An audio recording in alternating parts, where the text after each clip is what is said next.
Hi friends, welcome back to Poovi's food and art. இன்றைக்கி நம்ம mutton gravy எப்படி செய்கிறதுன்னு பார்க்கலாம். அதுவும் ப்ரெஷர் குக்கரில் தான் இந்த தடவை செய்ய போகிறோம்.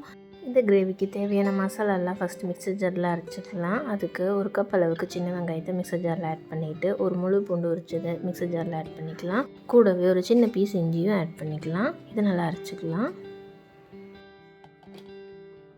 இந்த கிரேவி செய்கிறதுக்கு ஃபஸ்ட்டு நான் ஒரு அகலமான பாத்திரம் எடுத்துக்கிறேன். அது சூடானதுக்கப்புறமா 3 குழிக்கரண்டி அளவுக்கு கடலெண்ணெய் ஆட் பண்ணிக்கலாம். கடலெண்ணெய் சூடானதும் 3 பட்டை, 2 மராத்தி மொக்கு, 2 பிரியாணி இலை, 2 ஏலக்காய், 4 கிராம்பு இது எல்லாமே நல்லா தாளித்ததுக்கப்புறமா சின்ன வெங்காயம் பேஸ்ட் ஆட் பண்ணிக்கலாம். வெங்காயம் வதங்கிறதுக்காக கொஞ்சோண்டு உப்பு ஆட் பண்ணிக்கிறேன்.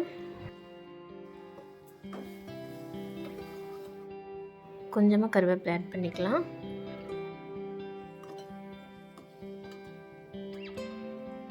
ரெண்டு பச்சை மிளகாயை ஸ்லிப் பண்ணி இதில் ஆட் பண்ணிக்கலாம். வெங்காயம் இந்தளவுக்கு வதங்கினா போதும். இப்போ தக்காளி சேர்த்துடலாம். 2 தக்காளி, சின்ன சைஸ் தக்காளியை மிக்சர் ஜாரில் போட்டு அரைச்சி எடுத்துக்கலாம். கிரேவிங்கிறப்ப நம்ம அரைச்சி சேர்க்கும்போது அது கன்சிஸ்டன்சி நல்லாயிருக்கும். இப்போ தக்காளி நல்லா வதங்கிடுச்சு.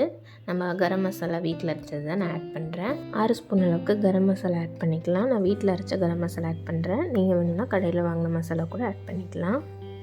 1 டீஸ்பூன் அளவுக்கு மஞ்சத்தூள் சேர்த்துட்டு நல்லா கலந்து விட்டுடலாம். மசாலா வதங்கினது போதும். இப்போ நம்ம 6 ஸ்பூன் அளவுக்கு தயிர் ஆட் பண்ணிக்கலாம். தயிரை நல்லா கலந்து விட்டதுக்கப்புறமா நம்ம மட்டன் ஆட் பண்ணிக்கலாம். நல்லா க்ளீன் பண்ணி வாஷ் பண்ணி வச்சுருக்கேன் 1/2 கிலோ மட்டன் இதில் ஆட் பண்ணிட்டேன்.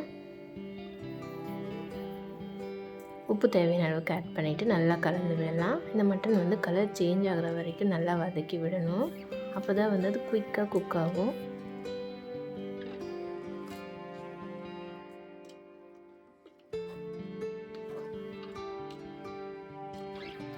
கொஞ்சம் நேரம் மூடி போட்டு வைக்கிறதுனால குயிக்காக வதங்கி வரும்.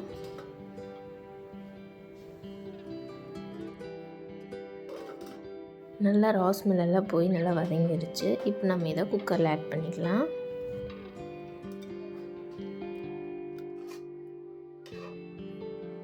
ஒரு டம்ளர் அளவுக்கு தண்ணி ஆட் பண்ணிவிட்டு குக்கரோட மூடி போட்டு விசில் வச்சிடலாம். நான் வந்து மீடியமான ஃப்ளேமில் தான் விசில் வைக்க போகிறேன். அப்போ தான் வந்து அது கொஞ்சம் ஸ்லோ குக் ஆகும்போது டேஸ்ட் நல்லாயிருக்கும். இது வந்து ஓப்பன் பாட்டில் குக்கான மட்டன் கிரேவிக்கு ஈக்குவலாகவே டேஸ்ட்டாக இருக்கும். இப்போ ஒரு மிக்சர் ஜாரில் ஒரு கையளவுக்கு முந்திரி, ஒரு கையளவுக்கு தேங்காய், ஒரு ஸ்பூன் கசகசா சேர்த்து ஸ்மூத்தாக அரைச்சிக்கலாம். 5 விசில் வச்சு ஆஃப் பண்ணியிருக்கோம். அதுவும் மீடியம் ஃப்ளேமில் வச்சு ஸ்லோவாக 5 விசில் வரைக்கும் வச்சு குக் பண்ணி எடுத்ததுனால இது ரொம்ப சாஃப்டாக ரொம்ப டேஸ்டியாக குக் ஆகி வந்திருக்கு. இப்போ இது கூட நம்ம அரைச்ச தேங்காய் பேஸ்ட்டை ஆட் பண்ணிடலாம். அந்த தேங்காய் பேஸ்ட்டை இதுக்கு ஒரு ரிச்னஸ் கொடுக்கும். இந்த கிரேவி வந்து ரொம்பவுமே டேஸ்ட்டாக இருக்கும். இதனோட டேஸ்ட் வந்து நீங்கள் மறக்கவே மாட்டீங்க. கண்டிப்பாக இதை ட்ரை பண்ணி பாருங்கள். பூவிஸ் ஃபுட் அண்ட் ஆர்ட் இன்னும் நீங்கள் சப்ஸ்கிரைப் பண்ணலைன்னா கண்டிப்பாக சப்ஸ்கிரைப் பண்ணுங்கள். குக்கரை வந்து ஃபஸ்ட்டு மீடியம் ஃப்ளேமில் வச்சு அது சூடாகட்டும்னு வெயிட் பண்ணணும். அது சூடானதுக்கப்புறமா தான் நம்ம தேங்காய் பேஸ்ட் ஆட் பண்ணணும். தேங்காய் பேஸ்ட் ஆட் பண்ணிவிட்டு ரொம்ப கொதிக்க தேவையில்லை. சும்மா ஒரு நிமிஷம் கொதிச்சதுக்கப்புறமா ஆஃப் பண்ணிடலாம். இந்தளவு கொதிச்சா போதும். இப்போ ஆஃப் பண்ணிவிட்டு நம்ம சர்வ் பண்ணிடலாம். நான் வேறு ஒரு பாட்டுக்கு மாற்றிட்டேன்.